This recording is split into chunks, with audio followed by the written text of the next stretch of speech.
D G I S P R نے statement دی.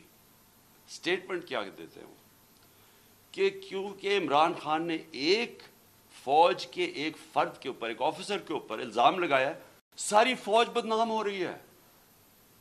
یعنی یہ مجھے ذرا حیرت ہے کہ کیا اس کے اوپر ڈی جی صاحب آپ نے کوئی توجہ دی؟ آپ کیا کہہ رہے ہیں؟ اس کا مطلب یہ کہ میں اگر ایک جج کے اوپر کہوں کہ یہ جج 2 نمبر ہے، اس کا مطلب ساری جوڈیشری 2 نمبر ہے.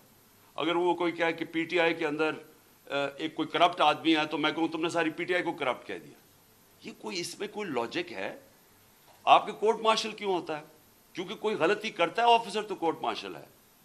تو میں جب یہ کہہ رہا ہوں کہ مجھے یقین ہے کہ ان تینوں لوگوں نے اس پہ پوری سازش کے تحت یہ کیا، تو یہ میرا رائٹ ہے.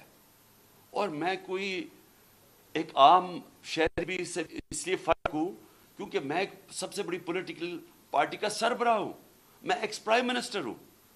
اور میں اگر یہ ایف آئی آر کے اندر یہ اس کا نام نہیں لکھوا سکتا، میں آپ سوال پوچھتا ہوں کہ باقی قوم کا کیا گزر کرتی ہوگی، عام آدمی اس ملک میں کیا کرتا ہوگا.